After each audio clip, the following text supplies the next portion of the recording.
اللہ علی کل حال والصلاة والسلام علی صاحب حسنہ وجمال اما بعد اعوذ باللہ من الشیطان الرجیم بسم اللہ الرحمن الرحیم ومن یتعد حدود اللہ فاولئک هم الظالمون آمنت باللہ صدق اللہ العظیم وصدق رسولنا بلاغ المبین ونحن على ذلك لمن الشاہدین والشاکرین والحمد للہ رب العالمین ان اللہ وملائکتہ یصلون علی النبی یا ایہا الذین آمنوا صلوا علیہ وسلموا تسلیما الصلاة والسلام علیک یا سیدی یا رحمتا للعالمین وعلا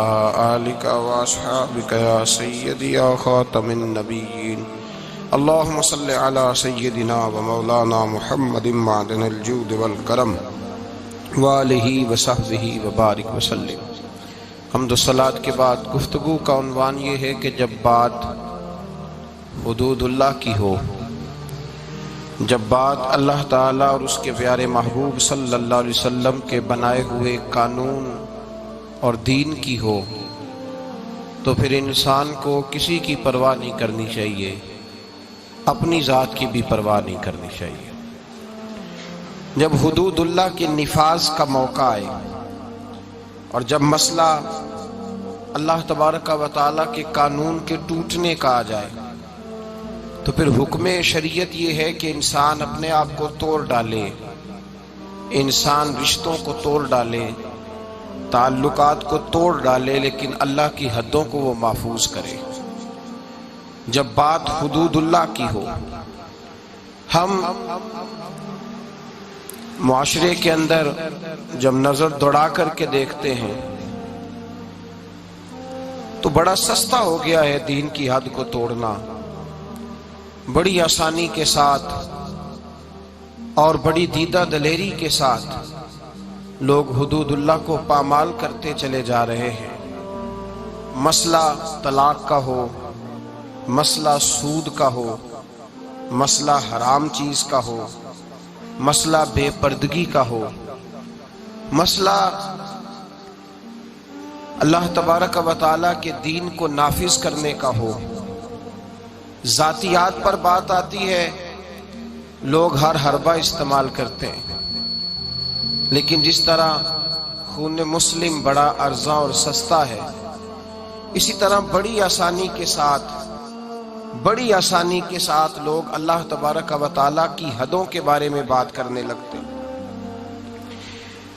بڑی جلدی لوگ فکرے بولتے ہیں اور اس بات کے نزاکت کو نہیں جانتے، اس پہلو کی شدت کو نہیں جانتے کہ جب اللہ تبارک و تعالیٰ کی حدوں کو توڑا جاتا ہے تو پھر اللہ تبارک و تعالیٰ کی بے آواز لاٹھی اس طرح برستی ہے کہ انسان کا سکون، اس کی طمانینت، زندگی کا سارا حسن کھو جاتا ہے، اور انسان نہ صرف یہ کہ وہ معاذ اللہ خدا فراموش ہوتا ہے، وہ خود فراموش بھی ہو جاتا ہے۔ زندگی میں یاد رکھیں، کبھی بھی کسی موقع پر بھی اللہ کی حدوں کو نہیں توڑنا چاہیے۔ ہمارے معاشرے کے اندر پہلے لوگ طلاق دیتے ہیں، طلاق طلاق طلاق، 3 جملے طلاق کے بولتے ہیں، کہنے والے کہہ رہے ہیں کہ طلاق دی، اس کا پورا پس منظر ہے، جھگڑا رہتا تھا، لڑائی رہتی تھی، نافرمانی ہوتی تھی۔ خامد بھی بتلاتا ہے، جب اس سے پوچھا جاتا ہے تو وہ کہتا ہے بڑی دیر سے بد زبانی ہو رہی تھی۔ عورت کو پوچھا جاتا ہے تو وہ کہتی ہے بڑے پرانے ظلم کر رہا تھا۔ ایک پورے پس منظر کے پیچھے طلاق دی جا رہی ہے اور نام لے کر کے طلاق دی جا رہی ہے، پھر جا کر کے اسٹامپ فروش سے طلاق لکھوائی جاتی ہے، اس پر سائن ہوتے ہیں، پھر وہ پوسٹ کی جاتی ہے۔ جب اگلی جگہ پہنچ گئی، طلاق ہو گئی، اب برادری کے کچھ بڑے شامل ہو گئے اور شامل ہو کے کہنے لگے نہیں صلح ہونی چاہیے۔ صلح، بھئی جب 3 طلاقیں ہو گئی تو اب صلح کس بات کی؟ اب صلح کس بات کی؟ اب کہیں کبھی کسی جماعت سے فتویٰ پوچھا جائے گا، کبھی کسی جماعت سے فتویٰ پوچھا جائے گا، اللہ تبارک و تعالیٰ کی حدوں کو توڑا جائے گا۔ اور پھر بھئی بات تو یہ ہے کہ اگر یہ اتنا ہی ضروری تھا ان دونوں کا اکٹھے رہنا، اتنا ہی ضروری تھا، تو پھر کون سی ایسی نوبت آئی تھی کہ جس پر انہوں نے لفظ طلاق بول دیا؟ پھر کیوں ایسا معاملہ یہاں تک پہنچا کہ طلاق کا لفظ بول دیا گیا؟ اور یہ بات بالکل درست ہے کہ نبی رحمت سید عالم صلی اللہ علیہ وسلم نے فرمایا ہے کہ طلاق ایک ایسی چیز ہے جو جائز تو ہے پر اللہ کو پسند نہیں۔ لیکن میرے بھائی، صحابہ کرام علیہم رضوان نے طلاقیں دی ہیں۔ خود نبی رحمت سید عالم صلی اللہ علیہ وسلم کی 2 شہزادیوں کو ابو لہب کے 2 بیٹوں نے طلاق دے دی تھی۔ اللہ کے محبوب علیہ السلام نے اس طلاق کو اللہ تبارک و تعالیٰ کی حکمت سمجھ کے قبول فرمایا، تو اللہ تعالیٰ نے مصطفیٰ کریم کو حضرت عثمان غنی جیسے داماد عطا فرمائے۔ اب اللہ تبارک و تعالیٰ کے حوالے کریں، اب اللہ کے سپرد کریں۔ اب وہاں اللہ تبارک و تعالیٰ کی حدوں کو توڑنا، وہاں اب کبھی ادھر سے فتویٰ لینا، کبھی ادھر سے فتویٰ لینا، ایک ناجائز زندگی بسر کرنا، اپنے وجود پر ظلم کرنا، زیادتی کرنا۔ اللہ فرماتے ہیں قرآن مجید میں وَمَن يَتَعَدَّ حُدُودَ اللَّهِ، اگر تم اللہ کی حدوں کو توڑو گے، اگر تم اللہ کے بنائے ہوئے قوانین کو توڑو گے، اور جو کوئی ایسا کرے گا، جو کوئی اللہ کی حدوں کو توڑے گا اور جو کوئی اللہ کے بنائے ہوئے قوانین کو پامال کرے گا فَأُولَئِكَ هُمُ الظَّالِمُونَ، فرمایا یہ لوگ ظالم ہیں، یہ حد سے بڑھنے والے۔ اللہ تبارک و تعالیٰ دنیا میں بھی انہیں ظالموں جیسی بے سکونی دے گا، اور قیامت کے دن ظالموں جیسا انجام فرمائے گا ان لوگوں کو۔ اللہ تبارک و تعالیٰ کی حدوں کو لوگ توڑتے ہیں۔ طلاق کا معاملہ ہے، سود کا معاملہ ہے، ریاست کے صدر صاحب بول کر کے کہہ دیتے ہیں، لوگ جانتے نہیں کہ میں کتنی بڑی بات کر رہا ہوں، جانتے نہیں کہ کتنی بڑی بات کر رہا ہوں۔ اگر کسی صدر کو کہا جائے کہ تو پیے ہو گیا ہے، تو ایک معمولی آدمی ہو گیا، جا وہاں سے ہمارے لیے پانی لے کر کے آ، چائے لے کر کے آ، تو کہتا تم نے تو میری عزت کی حد توڑ دی، اتنی بڑی بات کر دی تم نے، حد توڑ دی، تمہیں سزا دی جائے گی۔ عدالت کے اندر اگر کوئی شخص ایسی بات کرتا ہے جو عدالت کے معیار کے خلاف ہے، اس پر توہین عدالت کا مقدمہ ہو جاتا ہے، اس کو سزا ہوتی ہے، اس کے بارے میں قانون موجود ہے۔ لیکن اگر ریاست کا صدر اٹھ کے کہے کہ علماء سر جوڑ کے بیٹھیں، بغیر سود کے کام نہیں چلتا، کوئی اس میں سے گنجائش نکالے، تو کوئی آدمی حرکت میں نہیں آتا، کوئی نہیں بولتا۔ اللہ تبارک و تعالیٰ کی حد کو سر عام پامال کیا جاتا ہے، بجٹ پیش ہوتا ہے قومی اسمبلی میں، اللہ تبارک و تعالیٰ کی دھرتی پر کھڑے ہو کر، اللہ تبارک و تعالیٰ کی بنائی ہوئی آسمان کے چھت کے نیچے کھڑے ہو کر ایک اسلامی ملک کی اسمبلی کے اندر یہ لفظ بولے جاتے ہیں کہ اس دفعہ ہم نے سود دینے کے لیے اتنا بجٹ رکھا ہے، اور سود دینے کے لیے ہم نے اتنا بجٹ بڑھا لیا ہے، اتنا روپیہ ملک کا ہم سود پر خرچ کریں گے۔ تم نے سوچا ہی نہیں، تم نے خیال ہی نہیں کیا کہ جب تم یہ لفظ بول رہے تھے تو تم اللہ تبارک و تعالیٰ کی حدوں کو پامال کر رہے تھے۔ تم نے سوچا ہی نہیں کہ رسول پاک سید عالم صلی اللہ علیہ وسلم نے باقی گناہوں کی سزا بیان کی ہے۔ اور جب سود کی باری آئی تو قرآن مجید نے کہا اگر تم نے سود نہ چھوڑا فَأْذَنُوا بِحَرْبٍ مِّنَ اللَّهِ وَرَسُولِهِ، پھر اللہ اور اس کے رسول سے جنگ کرنے کے لیے تیار ہو جاؤ، پھر اللہ رسول سے جنگ کرنے کے لیے، مقابلے کے لیے تیار۔ اتنا بڑا گناہ، اور اس پر سر عام لیکچر دیا جاتا ہے، اس پر گفتگو ہوتی ہے، اس کے روز دھندے ہوتے ہیں، سر عام کاروبار ہوتے ہیں، ہر بینک وہ کاروبار کرتا ہے، تجارتیں ہوتی ہیں، لوگ بینک سے لون لے کر، سود پر پیسے لے کر فیکٹریاں چلاتے ہیں، تجارت ہوتی ہے، سر عام لوگ اس کی دستاویزات لکھتے ہیں، اس پر باقاعدہ لوگوں کے معاہدات ہوتے۔ اللہ تبارک و تعالیٰ کی حدوں کو سر عام توڑا جاتا ہے۔ کوئی شخص اس کے ماتھے پر شکن نہیں آتی کہ بھائی ایک ایس ایچ او کا حکم اگر توڑ ڈالا جائے، ایس ایچ او کا حکم، تو حکم عدولی ہوتی ہے، وہ تیش میں آتا ہے، وہ ساری فورس لے کر کے پیچھے لگ جاتا ہے۔ بلکہ میں تو کہا کرتا ہوں کہ خامد صاحب جو اپنے گھر کے اندر ڈکٹیٹر لگے ہوئے ہیں، ان کا حکم اگر گھر میں توڑ دیا جائے، انہوں نے کہا تھا کہ آج میرے لیے گوشت پکایا جائے، لیکن گوشت نہیں پکا، دال پک گئی، تو ان کا حکم ٹوٹ گیا تو گھر میں زمین آسمان ایک کر دیا جاتا ہے۔ سرعام اللہ کا حکم ٹوٹتا ہے۔ ایسے احکامات جن پر شریعت اسلامیہ کی واضح اور بیان احکامات موجود ہیں، میرے نبی کریم صلی اللہ علیہ وسلم نے فرمایا ماں کے ساتھ زنا کرنے والا اتنا برا نہیں جتنا سود کا کام کرنے والا برا ہے، اتنا برا نہیں جتنا سود کا کام کرنے والا برا ہے۔ اس قدر بڑا گناہ۔ اور نبی رحمت سید عالم صلی اللہ علیہ وسلم نے فرمایا سود لینے والا، سود دینے والا، سود کی دستاویزات کو لکھنے والا، سود کے معاہدے میں گواہ بننے والا، سود کا جس کو پتہ چلے اور راضی ہونے والا، منع نہ کرنے والا، فرمایا یہ وہ سب لوگ ہیں جن پر خدا کی بھی لعنت ہے، فرشتوں کی بھی لعنت ہے، محمد مصطفیٰ کی بھی لعنت ہے۔ اتنا سخت حکم بیان کیا، لیکن لوگ ہیں کہ ڈھٹائی کے ساتھ وہ کام کرتے ہیں، اعلانیہ وہ کام کرتے ہیں۔ ایک عام آدمی سے لے کر ریاست کے سربراہان تک الا ماشاءاللہ دھندے میں ملوث ہوتے ہیں، اور لوگ ہیں کہ کیے جا رہے ہیں، حدود اللہ ہے کہ پامال ہو رہی ہیں، اور سرعام۔ میرے رسول پاک صلی اللہ علیہ وسلم نے مرد اور عورت کا ایک جگہ رہنا پسند نہ فرمایا۔ حضور سید عالم صلی اللہ علیہ وسلم نے فرما دیا جہاں مرد اور عورت اکٹھے ہوتے ہیں وہاں تیسرا شیطان ہوتا ہے۔ حضور نے بیان کر دیا، کھلے لفظوں میں بتلا دی، فرمایا کوئی اجازت نہیں، کوئی اجازت، جہاں مرد اور عورت اکٹھے ہوں گے تیسرا شیطان ہوگا۔ مخلوط تعلیم ہے، مرد اور عورتیں، لڑکیاں اور لڑکے اکٹھے یونیورسٹی اور کالجز میں پڑھتے ہیں، اور جن لوگوں کو اللہ نے کچھ تھوڑا سا پیسہ دے دیا ہے، اللہ نے اپنے فضل سے تھوڑی دولت دے دی ہے، وہ اتنی ڈھٹائی کے ساتھ دین کی دھجیاں بکھیرنے لگے ہیں۔ لڑکی اور لڑکے کی شادی ہو رہی ہے اور غیر محرم ہے، ابھی ان کا نکاح نہیں ہوا، وہ ایک دوسرے کو انگوٹھیاں پہنا رہے ہیں، وہ ان کو آمنے سامنے بٹھا دیا گیا۔ پھر اس کے بعد جب مہندی کی ظالمانہ رسم سامنے آتی ہے تو اسی میرج ہال کے اندر لڑکا اور لڑکی کو مہندی کے موقع پر اکٹھا بٹھایا ہے۔ باپ پتہ نہیں غیرت کہاں سو گئی، وہ بھی ناچ رہا ہے، بوڑھی ماں جس کا وقت آ گیا ہے قبر میں جانے کا وہ بھی وہاں ناچ رہی ہے، شریعت اسلامیہ کا جنازہ نکال کے ناچ رہے ہیں، اللہ کی حدوں کو پامال کر رہے ہیں۔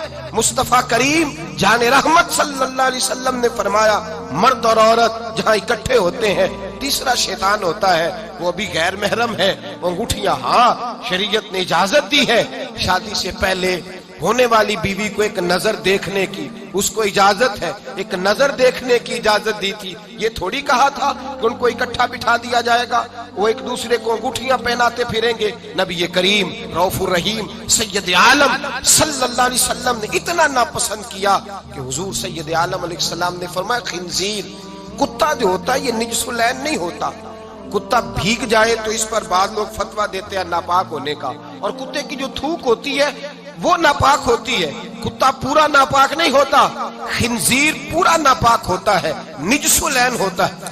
میرے حبیب پاک علیہ السلام نے فرمایا خنزیر پورا ناپاک ہے، خنزیر بھی ہو اور پھر وہ گندگی میں گوبر میں پخانے میں لتھڑا ہوا بھی ہو، خنزیر بھی ہو اور گندگی میں لتھڑا ہوا، پہلے بھی ناپاک پھر اس پر گندگی لگ گئی، فرمایا وہ اگر تیرے وجود سے ٹکرا جائے تو اتنا برا نہ ہوا، اگر غیر محرم عورت کا جسم تیرے وجود سے ٹکرا گیا تو وہ لتھڑے ہوئے خنزیر سے بھی زیادہ خطرناک ہے تیرے لیے، اس سے بھی زیادہ خطرناک ہے۔ اب تو کورس ہونے لگے، اب تو کورس ہوتے ہیں، اب تو مرد اور عورت اکٹھے بیٹھتے ہیں، جلسے ہو رہے ہیں، محفلیں ہو رہی ہیں، ٹی وی پروگرام ہو رہے ہیں، کوئی سمجھتا ہی نہیں کہ اللہ تبارک و تعالیٰ کی حدوں کو پامال کیا جا رہا ہے، اور یہ اب ماڈرن ہونے کی علامت ہے، یہ اب مالدار ہونے کی علامت ہے، یہ اب صاحب ثروت ہونے کی علامت ہے۔ یاد رکھو جب کوئی غضب الہی کو آواز دیتا ہے،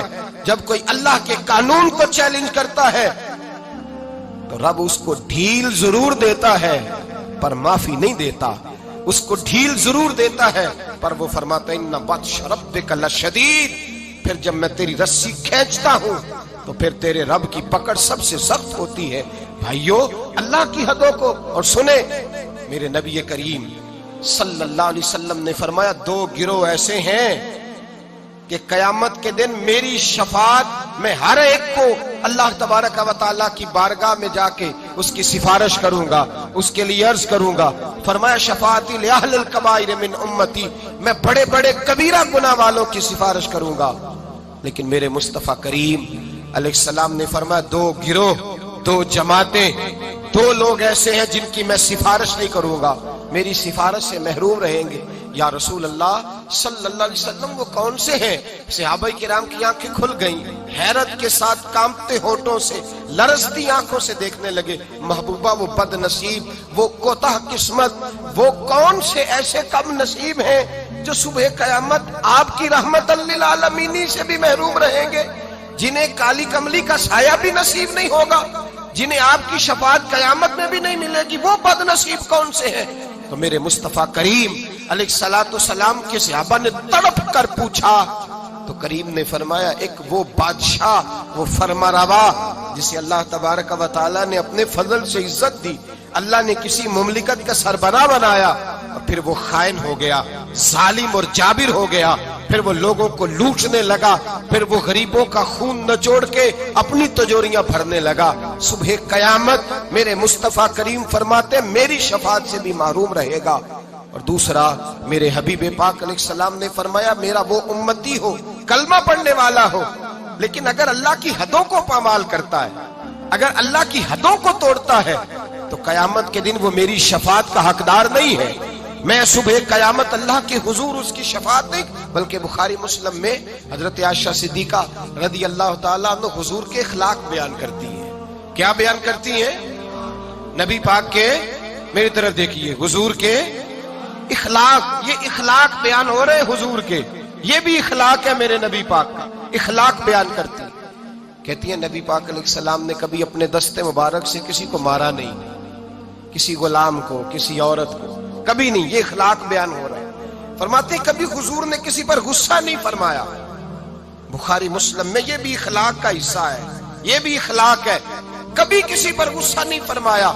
لیکن جناب عائشہ فرماتی ہے اگر کوئی اللہ کی حد کو توڑ دیتا، اگر کوئی دین اسلام کے قانون کو پامال کرتا تو پھر میں مصطفیٰ کے چہرے پر جلال دیکھتی، پھر میں حضور کے لب و لہجے میں اس کے لیے سختی دیکھتی، پھر میں دیکھتی کہ حضور سید عالم صلی اللہ علیہ وسلم اس پر جلال فرماتے، اللہ کے محبوب اس سے ناراض ہوتے جو حدود اللہ کو پامال کرتا۔ میرے بھائیوں جاگو اور سمجھو اس پہلو کو، اپنے بچوں کا ماتھا چومنا بھی اخلاق ہے، اور اگر وہ دین کو توڑے تو ان کے منہ پہ تھپڑ مارنا بھی اخلاق ہے، اپنے بچوں پر ساری شفقتیں انڈیل دینا بھی اخلاق ہے، اور اگر وہ رسول اللہ کے دین کے باغی ہو جائے تو ان کے خلاف ڈنڈا اٹھانا بھی اخلاق ہے، پھر ان کو لتاڑنا بھی اخلاق ہے، پھر ان کو سختی کے ساتھ سنوارنا بھی اخلاق ہے۔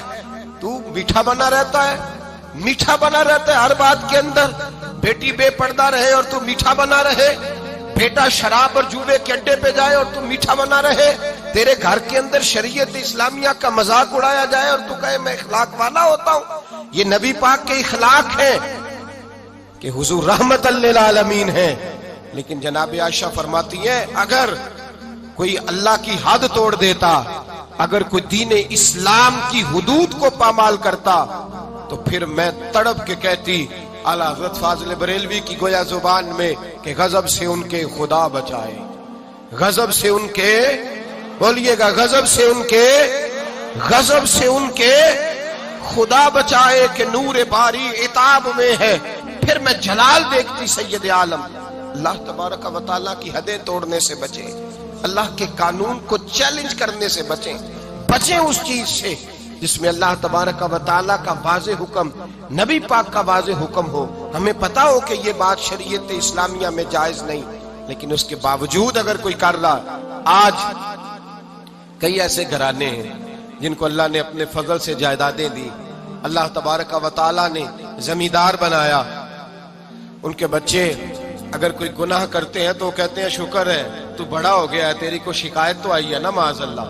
وہ کہتے ہیں معاذ اللہ شراب و کباب کے اڈے اور وہاں آنا جانا تو ان بچوں کا شوق ہوتا ہے، یہ کام تو کرتے ہی رہتے۔ ڈرو اللہ تبارک و تعالیٰ، تم نے یہ بات نہیں کی، تم نے تو غضب الہی کو آواز دی، تم نے تو اللہ کے جلال کو بلایا، تم نے تو اللہ تبارک و تعالیٰ کے فرشتوں کو یہ پیغام دیا ہے کہ ہم پر عذاب نازل کر دیا جائے، ومن یتعد حدود اللہ فاولئک هم الظالمون، فرمایا جو اللہ کی حدوں کو توڑے گا وہ بہت بڑا ظالم ہے، بہت بڑا جابر ہے۔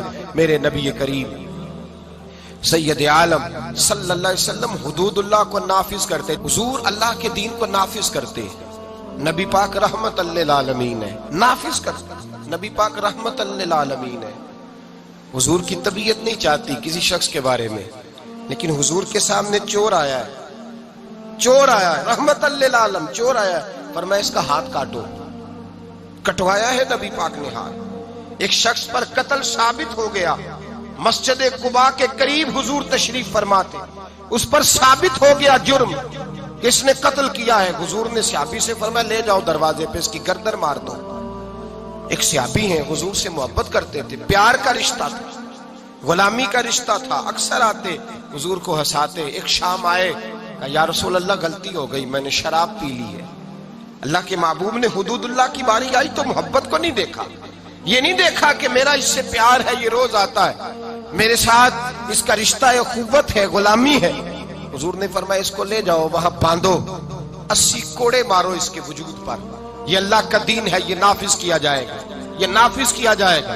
اس میں کسی شخص کا ذاتی پیار اور اس کا ذاتی تعلق کام نہیں آئے گا، یہ نافذ ہوگا۔ صحابہ کہتے ہیں باہر لے گئے، غلام کو کوڑے لگ رہے تھے، اندر اللہ کے رسول بے چینی کے ساتھ ٹہل رہے تھے، کبھی ادھر جاتے کبھی ادھر آتے۔ ایک صحابی نے کہا حضور اس نے شراب پی ہے، آپ اس کے لیے اس قدر زیادہ پریشان ہے؟ نبی پاک نے فرمایا تم نے شراب دیکھی ہے، اس کا احساس نہیں دیکھا؟ اس کو کوئی پکڑ کے نہیں لایا، تھام کے نہیں لایا، گرفتار کر کے نہیں لایا، وہ خود آ گیا ہے اور کہتا ہے محبوبہ غلطی ہو گئی، مجھے پاک کر دیں۔ نبی پاک نے فرمایا غلطی ہو گئی ہے، میں نے اللہ کی حد نافذ کر دی ہے، لیکن یہ بھی حقیقت ہے کہ وہ خدا سے بھی پیار کرتا ہے اور محمد مصطفیٰ سے بھی پیار کرتا ہے، یہ بھی ایک حقیقت ہے، یہ بھی حقیقت۔ لیکن حدود اللہ کو نافذ کیا۔ قبیلہ غامدیہ کی عورت آئی، اس نے کہا یا رسول اللہ میں گناہ کر بیٹھی ہوں، میرے پیٹ کے اندر ناجائز بچہ ہے، وہ روئی ہے، تڑپ رہی ہے، آنکھوں میں۔ حضور نے فرمایا جاؤ بچہ پیدا ہونے پہ آنا۔ وہ گئی ہے، بچے کی ولادت پہ آئی، حضور نے فرمایا واپس جا، جب تیرا بچہ کھانا کھانے لگے تو آنا۔ بخاری شریف میں بالتفصیل روایت موجود ہے۔ صحابہ کہتے ہیں وہ دوبارہ لوٹی، بچہ 2 سال کا ہوا، بچے کے ہاتھ میں روٹی تھی، وہ آئی رو کے کہا حضور مجھے پاک کر دے، میرا گناہ مجھے سونے نہیں دیتا۔ میرے مصطفیٰ کریم کے صحابہ کہتے اس کی تڑپ نے ہمارے دلوں کو نرم کر دیا، لیکن میرے مصطفیٰ کریم نے فرمایا اللہ کے دین کو نافذ کیا جائے، یہاں اس کو سنسار کرانا، رجم کرانا، اس پر پتھر برسانا، یہ بھی میری رحمت ہی کا تقاضا ہے۔ اس لیے کہ اللہ کا دین جب نافذ ہوگا تو جرم کم ہوں گے، اللہ کا دین جب نافذ ہوگا خطائیں کم ہوں گی، چوریاں کم ہوں گی، قتل کم ہوں گے، بدکاری کم ہو، جب سزا ملے گی مجرم کو تو پھر اس پر معاشرے میں امن پیدا ہوگا، برائی ختم ہوگی۔ فرمایا جاؤ لے جاؤ اور لے جا کر کے اس پر پتھر برساؤ، اسے مار دو۔ صحابہ کہتے ہیں پتھر مار مار کے اسے مار دیا۔ اللہ کا قانون رحمت للعالمین نبی نے نافذ کیا، اور جب اس کا انتقال ہوا تو حضور نے فرمایا غسل دو، صفے بلاؤ، میں خود اس کا جنازہ پڑھاؤں گا۔ یا رسول اللہ صلی اللہ علیہ وسلم آپ نے ہی قانون نافذ کیا اور آپ ہی جنازہ پڑھائیں گے؟ تو میرے قریب نے فرمایا تم نے اس کا گناہ دیکھا ہے، اس کی توبہ کا رنگ نہیں دیکھا، احساس نہیں دیکھا؟ فرمایا اس پر اللہ کی حد آئی ہے اور ہم نے اس پر اللہ کا قانون نافذ کیا ہے، اور اب اس کا حال یہ ہے کہ وہ جنت کی نہروں کے اندر غوطے لگا رہی ہے۔ بھائی یاد رکھیں، سمجھیں اس بات، جب اللہ کا دین نافذ ہوگا۔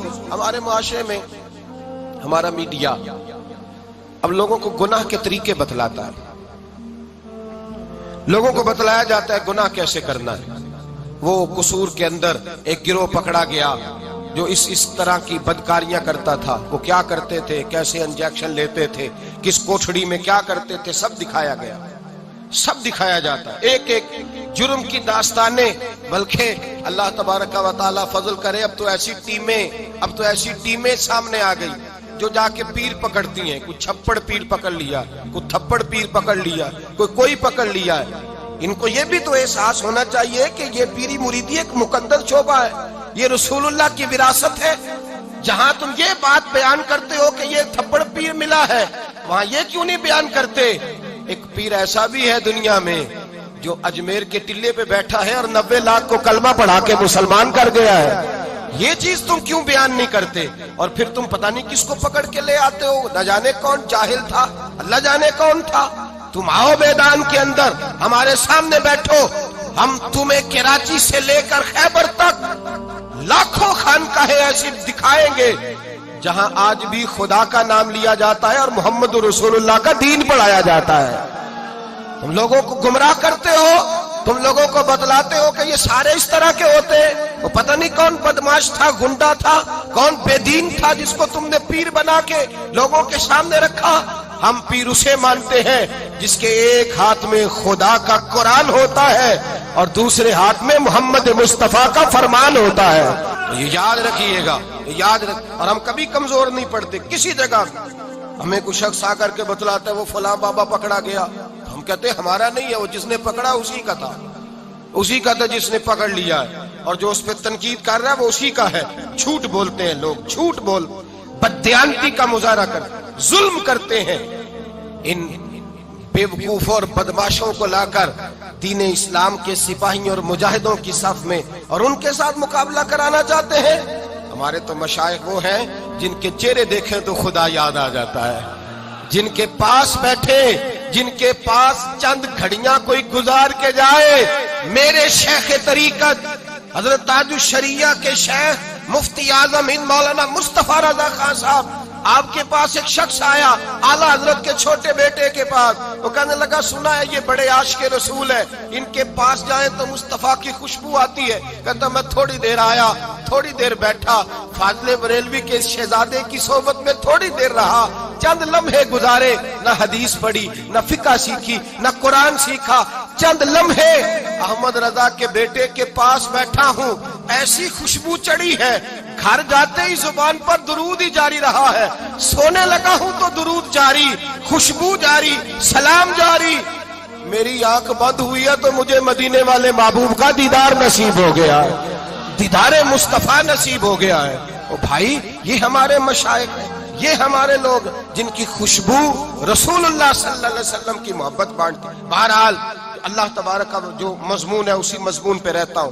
یاد رکھیے گا اور سمجھیے گا اس بات کو کہ اللہ تبارک و تعالیٰ کی حدوں کو توڑنا، نبی کریم علیہ الصلوۃ والسلام نے فرمایا بھائی وہ پیار کرتی ہے، اس نے احساس پیدا کیا ہے، لیکن یاد رکھو میں نے جو دین نافذ کیا ہے اس کی برکت یہ ہوگی کہ جب ہمارے ہاں یہ تو دکھایا جاتا ہے کہ فلاں نے یہ جرم کیا، یہ جرم کیا، لیکن اس کی سزا نہیں دکھائی جاتی۔ اس کی سزا کدھر ہے وہ قصور کے مجرم؟ پھر بتاؤ نا وہ تھپڑ بابے کا تم نے کیا کیا، وہ کدھر ہے؟ کدھر ہے وہ جو تم نے فلاں آدمی پکڑا تھا، تم نے جرم دکھائے، سزا کیوں نہیں دکھائی؟ میرے نبی پاک علیہ الصلوۃ والسلام نے سر عام سزا دی، ہاتھ کٹوائے، گلے کٹوائے۔ اللہ کے حبیب علیہ السلام نے مجرموں کو سر عام کوڑے لگوائے۔ آج لوگ کہتے ہیں اسلام کی سزائیں سخت ہے، اسلام کی سزا سخت نہیں ہے، اسلام کی سزا نافذ ہونے والی ہے، اسلام کی سزا عبرت انگیز ہے۔ پورے دور نبوت میں نبی پاک صلی اللہ علیہ وسلم کے 23 سالہ دور میں جب حضور نے اعلان نبوت کیا، 5 یا 6 کیس آئے ہیں صرف جن پہ حد جاری کرنی پڑی ہے۔ جب مجرم کو پتہ چلتا ہے نا مجھے سزا ہوگی، پھر وہ جرم نہیں کرتا، اور جب اسے پتہ ہوتا ہے نا 2 4 5 10 لاکھ دے کے میں چھوٹ جاؤں گا، پھر جرم عام ہوتا ہے۔ یہاں تو سر عام قتل ہوتے ہیں، سر عام ٹی وی پہ دکھائے جاتے ہیں، اخبارات میں دکھائے جاتے ہیں، پھر وہ مجرم رہا ہو جاتا ہے، پھر پتہ نہیں وہ باعزت بری کس بلا کا نام ہے، اور وہ اس کو مل جاتا ہے اور وہ سرٹیفکیٹ لے کر گھر کے اندر گھس جاتا ہے۔ تو بھائیو نبی پاک علیہ السلام نے نافذ کیا، سزائیں دی اور کڑی سزا دی، فرمایا یہ بھی میری رحمت ہی کا تقاضا ہے کہ میں جڑی بوٹیوں کو کاٹ کے باقی ساری فصل کو محفوظ کرنا چاہتا ہوں، باقی ساری مہکتی ہوئی حدیث۔ اور یہ وہ حدیث ہے، وہ حدیث جس پر یہودی عیسائی بدھ مت بھی کھڑے ہو کے کہتے ہیں اگر دین نافذ ہو سکتا ہے تو اس ایک حدیث کی برکت سے نافذ ہو سکتا ہے۔ ایک حدیث بخاری مسلم میں، ایک بڑے معزز قبیلے کی عورت نے چوری کر لی، بڑا معزز قبیلہ، چوری ہو گئی، عورت نے چوری کی، چوری ثابت ہو گئی۔ اب قریش کے قبیلے کی عورت ہے، ان کے دل میں یہ خیال آتا ہے کہ اگر اس عورت کو سزا ہو گئی تو ہماری ناک خاک آلود ہو جائے گی، لوگ کیا کہیں گے یہ چور ہے۔ سارا قبیلہ اکٹھا ہوا، جو بن سکتا تھا پروگرام انہوں نے بنایا، جس طرح کی ترتیب لگ سکتی تھی لگائی، کوئی رستہ نظر نہ آیا حضور کی بارگاہ تک جانے کا۔ میرے نبی پاک کے ایک غلام زادے ہیں اسامہ بن زید، یہ حضور کو بڑے پیارے ہیں۔ حضرت عائشہ صدیقہ کہتی ہیں یہ چھوٹے سے تھے، حضور کے غلام کے بیٹے، ناک بہ رہی تھی، رینٹ نکل رہی تھی، حضور نے فرمایا عائشہ ناک صاف کر دو، تو کہتی ہے میں دائیں بائیں کو کپڑا کو رومال دیکھنے لگی تو حضور خود اٹھ کھڑے ہوئے اور نبی پاک نے دستے مبارک سے ان کا ناک صاف کر دیا۔ حضور نے بڑا پیار کیا، فرمایا یہ اسامہ مجھے بڑا پیارا ہے۔ نبی پاک نے فرمایا یہ لڑکی ہوتا تو میں اسے زیور پہناتا، میں اس کے لیے بہت ساری چیزیں خرید کے لاتا۔ حضور محبت کرتے، جناب اسامہ سے پیار کرتے، غلامی کا رشتہ۔ اہل قریش نے جن کی عورت نے چوری کی تھی وہ حضرت اسامہ بن زید کے پاس آئے، کہنے لگے تھوڑی سی رعایت مل جائے، گنجائش مل جائے تھوڑی سی۔ حضرت اسامہ بن زید سے کہا تھوڑی گنجائش ہو جائے، سزا میں تھوڑا ہلکا پن آ جائے، پہلی دفعہ تھا، نیا نیا دین قبول کیا ہے، ابھی لوگ عادی نہیں ہوئے، بڑی حکمتیں، بڑی لیت اللہ، بڑی تفصیلات، بڑا کچھ۔ جناب اسامہ بن زید کہتے ہیں میں در رسول پہ آیا اور میں جب آتا تھا نا تو مصطفیٰ کریم کا چہرہ کھل جاتا تھا۔ آپ فرماتے میں آیا حضور کے پہلو میں بیٹھا، نبی پاک علیہ السلام دلوں کے بھید جاننے والے، پلٹ کر مصطفیٰ نے دیکھا، فرمایا اسامہ جو کہنے آئے ہو چلو کہہ ڈالو۔ خیال آیا کہ مسلمان نیک و بد پہچان جاتے ہیں، محمد آدمی کے دل کی باتیں جان جاتے ہیں، فرمایا چلو کہہ ڈالو۔ جناب اسامہ بن زید دھیمے لہجے میں کہتے ہیں میں نے بات کو، شارحین کہتے ہیں اسامہ بن زید فرماتے ہیں میں نے بات کو اس کا پس منظر دے کر حکم، یا رسول اللہ ابھی نیا نیا دین قبول کیا ہے، ابھی لوگ حکمتوں سے آگاہ نہیں، ابھی پوری طرح دین میں آئے نہیں، یا رسول اللہ وہ عورت نے جو چوری کی ہے ثابت بھی ہو گئی، حضور اگر گنجائش مل جائے۔ وہ لوگ میرے پاس آئے تھے، جناب اسامہ فرماتے ہیں قسم اللہ کی عزت کی، میں نے مصطفیٰ کو جب بھی دیکھا تھا میری طرف دیکھ کے ہنسا کرتے تھے، آج جب حضور نے چہرہ پھیرا تو میں نے حضور کے چہرے پہ جلال دیکھا۔ فرمایا حضور نے اتشفع حد من حدود اللہ، فرمایا اسامہ اللہ کی حدوں میں سے ایک حد کے بارے میں سفارش کرنے آ گیا ہے، تو خدا کے قانون کے بارے میں سفارشی بنا ہے، بلاؤ لوگوں کو، اکٹھا کرو مجمع کو۔ فرماتے ہیں صحابہ مجمع اکٹھا ہو گیا مسجد میں، کھچا کھچ بھر گئی۔ میرے مصطفیٰ کریم نے فرمایا لوگوں تمہیں کیا ہو گیا ہے، اللہ کی حدوں کے بارے میں سفارش کرتے ہو؟ فرمایا تم سے پہلی قومیں تباہی اس لیے ہوئی تھی کہ جب کوئی مالدار جرم کرتا تھا تو معاف کر دیا جاتا تھا اور غریب سے کوئی غلطی ہوتی تو لٹکا دیا جاتا تھا۔ فرمایا سنو، اس دھرتی پر چمکتے ہوئے چاند کے سامنے اور کھلے ہوئے سورج کے سامنے اور زمین اور آسمان پہ، اس دھرتی پہ اگر مجھے کوئی سب سے پیارا ہے تو وہ میری بیٹی فاطمہ مجھے پیاری ہے۔ میرے مصطفیٰ کریم نے فرمایا سنو، اگر محمد کی بیٹی فاطمہ بھی چوری کرتی اور ثابت ہو جاتی تو میں بیٹی دیکھ کے معاف نہ کرتا بلکہ میں فاطمہ کا بھی ہاتھ کاٹ دیتا، میں حدود اللہ کو نافذ کرتا، میں اپنے جگر کا ٹکڑا ہونے کا پاس نہ کرتا بلکہ اللہ کی حد کا پاس کرتا۔ فَمَن يَتَعَدَّ حُدُودُ اللَّهِ فَأُولَٰئِكَ هُمُ الظَّالِمُونَ، وہ ظالم ہے تو اللہ تبارک و تعالیٰ کی حد کے معاملے میں سفارش کرتا ہے۔ میرے نبی کریم سید عالم نور مجسم صلی اللہ علیہ وسلم نے قانون بنا دیا امت کے لیے، قانون۔ اب سزا غریب کے لیے رہ گئی ہے، کس کے لیے بولیے؟ غریب آدمی سڑک پہ جا رہا ہے نا، غریب آدمی موٹر سائیکل ٹوٹا ہوا ہے اور آ رہا ہے بیچارہ، میں کسی محکمے پر اعتراض نہیں کرتا لیکن میں نے اپنی آنکھوں سے یہ منظر دیکھے ہیں، پولیس والے نے ہاتھ دے لیا تو وہ کانپنے لگا ہے، وہ کانپ رہا ہے، وہ ڈر رہا ہے۔ کدھر سے آ رہے ہو؟ جناب میں مزدوری کرنے گیا تھا۔ تو وہ فلاں چیز کدھر ہے، کارڈ کدھر ہے، وہ فلانی چیز، اس کو نظر آ رہا ہے یہ غریب ہے، یہ چور نہیں، یہ ڈاکو نہیں، بلکہ اگر میرا جملہ سخت نہ ہو تو جو بڑے بڑے ڈاکو ہیں ان کی تو پولیس بندوقیں لے کے حفاظت کرتی پھرتی ہے، ان کے تو ڈاکوؤں کے تو پیچھے لگی ہوئی محافظ بنی ہوئی ہے ان کی. غریبوں پر سارا ظلم ہوتا ہے اور امیر وہ دندناتا پھرتا ہے, وہ روز قانون توڑتا ہے, وہ قانون کو جیب میں رکھتا ہے, اس کی بغل میں ہوتا ہے قانون. چھوٹے آدمی کو پریشان کیا جاتا ہے لیکن بڑے آدمی کو آزادی ملتی ہے. حضرت عمر فاروق رضی اللہ تعالیٰ عنہ کے زمانے میں حضرت عمر بن عاص رضی اللہ تعالیٰ عنہ نے مصر فتح کیا, فاتح مصر ہوئے, جدوجہد کے ساتھ فتح کیا. مصر فتح ہو گیا تو حضرت سیدنا عمر فاروق نے حضرت عمر بن عاص کو وہاں کا گورنر بنا دیا. گورنر صاحب کے بیٹے تھے, محمد بن عمر ان کا نام تھا.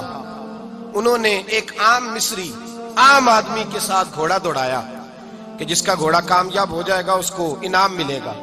گھوڑا دوڑایا, اب وہ عام آدمی کا گھوڑا جیت گیا, گورنر صاحب کے بیٹے کا گھوڑا ہار گیا. اب اس کے لیے شور ہوا, لوگوں نے واہ واہ کی, بلے بلے ہوئی, نعرے لگے, انعام ملا.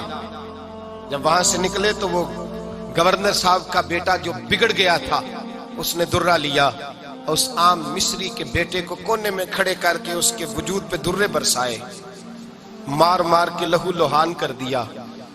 بیٹا تڑپتا ہوا باپ کے پاس آیا, غریب کا بیٹا تڑپا, اس نے کپڑا ہٹایا تو لہو نکلنے لگا. کہنے لگا ابا جی مجھ پر ظلم صرف اس لیے ہوا ہے کہ میرے باپ کے مربے کوئی نہیں, مجھ پر زیادتی اس لیے ہوئی ہے کہ میرے باپ کا بینک بیلنس کوئی نہیں, اس لیے زیادتی ہوئی ہے کہ میرا باپ کوئی سیاسی قد کاٹ نہیں رکھتا. ابا جی دیکھیے نا میری پشت زخموں سے بھر گئی, میری غلطی یہ ہے کہ میں غریب کا بیٹا ہوں. اس نے اس لیے مارا ہے کہ وہ گورنر کا بیٹا ہے. باپ نے کہا بیٹے چپ کر جا, یہ ظلم کا دور نہیں, یہ عمر کا دور ہے, یہ زیادتی کا دور نہیں, یہ عدل کا دور ہے, یہ رسول اللہ کے غلاموں کا دور ہے. اس دور میں ظلم نہیں ہوتے. بیٹھ گھوڑے کی پشت پہ. 2-3 دن لگے تو مدینے آئے, اور جب مدینے آ کر کے اس باپ نے اپنے بیٹے کی پشت سے کپڑا اٹھایا تو فاروق اعظم جیسے دلیر رو پڑے. پہلے سجدے میں گئے, کہنے لگے خداوندہ مجھے معاف کر دے, میرے دور کے اندر یہ کام ہو گیا, اے اللہ مجھے معاف کر دے, مجھ سے درگزر فرما. پھر فرمایا جاؤ عمر بن عاص کو بھی لاؤ, اس کے بیٹے کو بھی لاؤ. دونوں کو لایا گیا. حضرت فاروق اعظم رضی اللہ تعالیٰ عنہ نے بھرے مجمع میں اس بگڑے ہوئے بیٹے کو کہا تو نے اس لیے مارا ہے کہ اس کا باپ غریب تھا, تیرا باپ گورنر ہے نا, وہ کھڑا ہے سامنے, وہ فوجوں والا گورنر وہ کھڑا ہے. اس غریب مصری کے بیٹے سے کہا درے اٹھا, اور جتنے اس نے تیرے وجود پہ مارے تھے اتنے ہی تو بھی اس کے وجود پہ مار, اور یہ تو تیرا تو باپ موجود نہیں تھا, اس کا سامنے کھڑا ہے. درے برسائے, چیخیں نکلی, اور مسجد نبوی کے صحن کے اندر لوگوں نے یہ منظر دیکھا. پھر حضرت عمر فاروق نے پلٹ کر دیکھا عمر بن عاص کی جانب, فرمایا عمر گورنری کا لباس اتار لے, جا ٹاٹ کا لباس پہن کر اونٹوں کا ریوڑ چرایا کر. لوگ کہنے لگے حضور عمر بن عاص کی غلطی کیا ہے, ان کو سزا کیوں مل رہی ہے؟ آپ فرمانے لگے عمر بن عاص کے بیٹے کے دل میں خیال کیسے آیا کہ یہ گورنر کا بیٹا ہے, اس کے دل میں خیال کیسے آیا؟ اس کے گھر میں بات ہوئی ہوگی نا کہ تو گورنر کا بیٹا ہے, اس کے دل میں بات ہوئی ہوگی نا کہ تو چودھری کا بیٹا ہے. باقی کمی ہوتے ہیں, اس کے دل میں بات ڈالی کس نے کہ تو امیر ہے, باقی نیچ ہوتے ہیں, یہ پیغام دیا کس نے؟ فرمایا چونکہ اس کے باپ نے گھر کے اندر کوئی بات کی ہوگی, اب یہ گورنری کے قابل نہیں رہے, اب یہ اونٹ چڑھایا کریں گے. فرمایا یہ اللہ کے رسول کا دین ہے, اور جب تک سورج چمکتا رہے گا رسول اللہ کا دین غالب رہے گا, نبی پاک کا دین غالب رہے گا. یہ کیسے ہو گیا کہ میرے زمانے میں ظلم ہو جائے, زیادتی ہو جائے؟ علامہ اقبال نے اپنی خوبصورت انداز میں لکھا ہے, کہتے ہیں سلطان مراد ہندوستان کا بادشاہ تھا. اقبال نے لکھا ہے, اقبال کہتے ہیں اس نے ایک مستری کو بلایا مسجد بنانے کے لیے, کہا اس طرح کی بنانا میرا دل خوش ہو جائے. مامار نے مستری نے مسجد بنائی, بادشاہ سلامت کو پسند نہ آئی تو بادشاہ سلامت نے اس مستری کا ہاتھ غصے سے کاٹ ڈالا. پوچھ کوئی نہیں نہ سکتا, وہ سیدھا قاضی کی عدالت میں کٹا ہوا ہاتھ لے کے گیا, اور قاضی کے دروازے پہ جا کے کہنے لگا میں پوچھ سکتا ہوں آپ کس کا کلمہ پڑھتے ہیں؟ پوچھ سکتا ہوں؟